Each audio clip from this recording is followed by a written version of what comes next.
आदरणीय मेरे मानवाधिकार के साथियों, आज आप सभी को मेरा सादर प्रणाम। आज मैं आपके सामने एक ऐसा विषय लेकर आया हूं जो केवल भारत का नहीं बल्कि पूरी मानव सभ्यता का प्रश्न है। समस्याएं अनेक हैं लेकिन समाधान जीरो, कोई देखने वाला नहीं। यह केवल एक वाक्य नहीं है, यह करोड़ों लोगों की पीड़ा है, यह आम आदमी की बेवशी है, यह व्यवस्था से पूछा गया सबसे बड़ा प्रश्न है। आज हर तरफ समस्याओं का अंबार है। महंगाई है, बेरोजगारी है, भ्रष्टाचार है, अपराध, नशा, पर्यावरण संकट, शिक्षा की गिरती गुणवत्ता, स्वास्थ्य सेवाओं की असमानता, न्याय मिलने में वर्षों की देरी, महिलाओं की सुरक्षा, बच्चों का भविष्य, बुजुर्गों की उपेक्षा, युवाओं में निराशा। प्रश्न यह नहीं कि समस्याएं हैं, प्रश्न यह है कि समाधान कहाँ है। हर चुनाव में वादे सुनाई देते हैं, हर वर्ष नई योजनाएं आती हैं, हर मंच पर बड़े बड़े भाषण होते हैं, हर दिन टीवी पर बहस होती है, लेकिन आम आदमी पूछ रहा है मेरी जिंदगी कब बदलेगी। आज दुनिया सूचना युग में प्रवेश कर चुकी है। आर्टिफिशियल इंटेलिजेंस आ गई है, स्पेस टेक्नोलॉजी आ गई है, डिजिटल इकोनॉमी आ गई है, लेकिन क्या इंसान की मूल समस्या समाप्त हो गई? नहीं। क्यों? क्योंकि तकनीक बढ़ी लेकिन संवेदनशीलता कम हो गई, सुविधाएं बढ़ी लेकिन इंसानियत घट गई। दोस्तों, समस्या पैदा करना आसान है, समस्या पर राजनीति करना उससे भी आसान है, लेकिन समाधान देना सबसे कठिन कार्य है।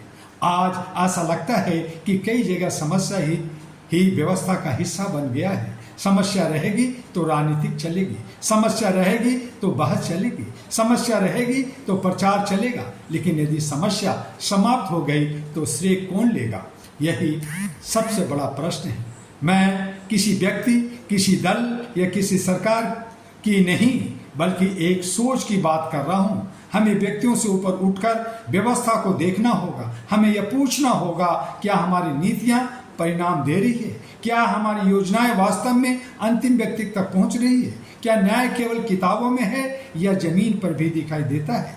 साथियों, मानवाधिकार केवल अधिकार मांगने का नाम नहीं है। मानवाधिकार का अर्थ है हर व्यक्ति को सम्मान मिले, हर व्यक्ति को न्याय मिले, हर व्यक्ति सुरक्षित महसूस करे, हर व्यक्ति को अवसर मिले और हर व्यक्ति को अपनी क्षमता के अनुसार आगे बढ़ने का अवसर प्राप्त हो।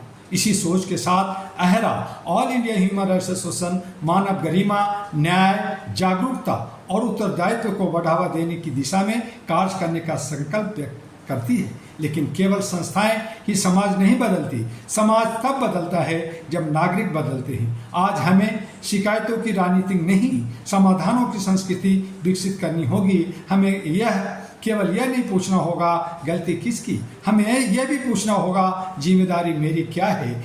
यदि नागरिक ईमानदार होंगे तो व्यवस्था भी बदलने लगेगी। यदि समाज जागरूक होगा तो नेतृत्व भी जवाबदेह बनेगा। यदि युवा खड़े होंगे तो भविष्य बदलेगा। यदि महिलाएं सुरक्षित होंगी तो राष्ट्र मजबूत होगा। यदि न्याय समय पर मिलेगा तो विश्वास बढ़ेगा। यदि शिक्षा चरित्र निर्माण करेगी तो अपराध घटेंगे। यदि राजनीतिक सेवा बनेगी तो लोकतंत्र मजबूत होगा। यदि प्रशासन पारदर्शी होगा तो भ्रष्टाचार कम होगा।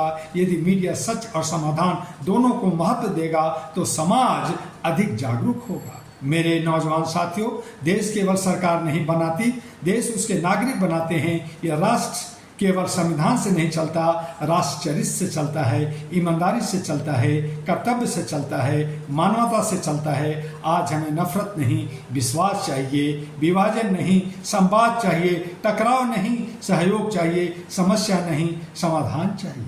आइए हम संकल्प लें, हम समस्या नहीं बनेंगे, हम समाधान बनेंगे। हम शिकायत नहीं, जिम्मेदारी निभाएंगे। हम अधिकारों के साथ अपने कर्तव्यों को भी समझेंगे। हम अपने परिवार से शुरुआत करेंगे, अपने मोहल्ले से शुरुआत करेंगे, अपने शहर से शुरुआत करेंगे, अपने देश से शुरुआत करेंगे। याद रखिए, इतिहास उन लोगों को याद नहीं रखता जिन्होंने केवल समस्याएं गिनाई, इतिहास उन्हें याद रखता है जिन्होंने समाधान दिए। आइए ऐसा भारत बनाइए जहां न्याय केवल अदालतों तक सीमित न रहे, जहां मानवाधिकार केवल भाषणों का विषय न हो, जहां विकास केवल आंकड़ों में नहीं लोगों के जीवन में दिखाई दे, जहां शासन का मूल्यांकन वादों से नहीं परिणामों से हो, और जहां हर नागरिक यह कह सके हाँ हमने समस्याओं के युग के समाधान के युग की ओर कदम बढ़ाया है। इसी आशा, इसी विश्वास और इसी संकल्प के साथ मैं अपनी बात समाप्त करता हूं। आइए मिलकर आवाज उठाएं। समस्याएं अनेक रहेंगी, यदि संकल्प अटूट होगा समाधान जीरो नहीं रहेगा। यदि समाज जागेगा मानवाधिकार सुरक्षित होंगे, यदि मानवता सर्वोपरि होगी। जय हिंद, जय भारत, जय हेरा। और इन्हीं शब्दों के साथ धन्यवाद कहूँगा, लेकिन उससे पहले आपसे एक अनुरोध कि HRTV अहरा को, अहरा ग्लोबल को और हमारा www.ahraglobal.org को जरूर आप विजिट करें, लाइक करें, सब्सक्राइब करें, फॉरवर्ड करें, अपना व्यूज़ दें और हमें एक मनोबल, एक शक्ति दें। आपका डॉक्टर दुआ।